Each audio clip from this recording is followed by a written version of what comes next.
السلام علیکم ناظرین، آج ہمارے ساتھ ایک ایسی حافظ قرآن بہن موجود ہیں جن کی والدہ تو وفات پا گئی، اس کے بعد والد نشہ کرتے تھے، وہ بھی وفات پا گئے، لیکن جنہوں نے ان کے والد سے قرض لینا تھا انہوں نے ان کا جینا محال کر دیا۔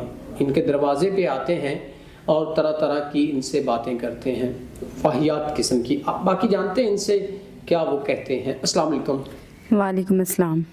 اچھا بہن، آپ مجھے یہ بتائیں، پہلے تو ہم آپ کو اپریشیٹ کرتے ہیں کہ آپ حافظ قرآن ہیں، ہمارے لیے بھی آپ قابل احترام ہیں۔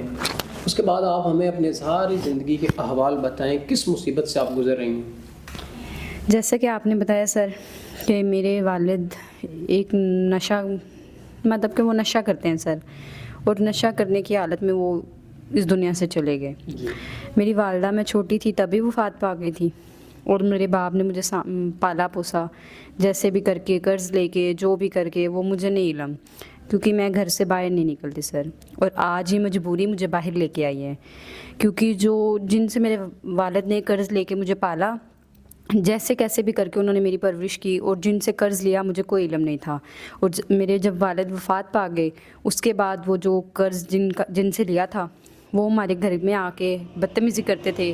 گھر ہمارا اپنا ذاتی، اور میں اسی گھر میں رہ رہی ہوں، اور وہ آ کے بدتمیزی کرتے تھے سر۔ کیا کہتے ہیں آپ کو؟ وہ کہتے ہیں کہ چاہے ہم سے نکاح کرو یا جیسے کیسے کر کے، اگر ہمارے پیسے نہیں دے سکتی نا تو ہمیں اپنا جسم دو، یہ کرو وہ کرو۔ اور سر میں نے کبھی گناہ نہیں کیا، اور مجھے یہ بات انتہائی بری لگتی ہے۔ ناظرین دیکھیں، ہمارے لوگوں کی کتنی ذہنیت گر چکی ہے، ہمارا معاشرہ کس حد تک گر چکا ہے اخلاقیات میں سے، کیونکہ ایک بہن مجبور ہو کر اپنی لائف کو سروائیو کر رہی ہے اپنے والدین کے مرنے کے بعد، اور اگر آپ نے قرض لینا ہے تو اس کا ایک پازیٹیو وے بنائیں، نہ کہ آپ جائیں اور ان سے کہیں کہ اپنا جسم بیچو، یہ بیچو۔ یہ اچھی بات نہیں ہے۔ یہ کہ حافظ قرآن بہن ہے، ہمیں ان کی رسپیکٹ کرنی چاہیے۔ اس کے بعد بہن اب آپ کیسے اپنی زندگی کو سروائیو کر رہی ہیں؟ سر جیسا کہ آپ بتا رہے ہیں کہ وہ قرض والے آ کے بدتمیزی کرتے تھے، اور وہ یہاں تک بھی کہتے تھے کہ اگر وہ نہیں کر سکتی تو نکاح کر لو، قرض نہیں دے۔ سر میں نکاح کیسے کر لوں؟ وہ شخص جو میری گلیوں میں عزت روڑ رہا ہے، مجھے گلی میں کھڑے ہو کے گالی نکال رہا ہے، اور وہ میرے سے نکاح کا دعویٰ کر رہا ہے، تو میں اس شخص سے کیسے نکاح کر سکتی ہوں؟ میں کبھی بھی نہیں ایسا کر سکتی، کیونکہ میں نے کبھی گناہ نہیں کیا، اور مجھے یہ گناہ سے میں ویسے بھی الحمدللہ حافظ قرآن، اور مجھے یہ انتہائی برا کام لگتا ہے۔ اور اگر کوئی اچھا انسان جو آپ کے تمام تر معاملات کو کلیئر کرتا ہے، اگر آپ سے وہ نکاح کا خواہش مند ہے، تو آپ کا کیا خیال ہے آپ اس کے بارے میں؟ میرا یہ خیال ہے کہ میں اگر کسی شخص سے نکاح کروں تو وہ میری طرح انتہائی نیک اور پرہیزگار ہونا چاہیے۔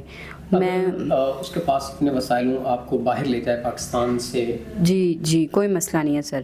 اگر وہ بڑی عمر کا ہے تب بھی مجھے کوئی مسئلہ نہیں ہے۔ اگر وہ بڑی عمر کا ہے، بس شادی شدہ ہو تو وہ ایسا ہے کہ وہ اگر اپنی وائف کی جتنی کیئر کر رہا ہے، مجھے اس سے کم صحیح مگر میری عزت کرے۔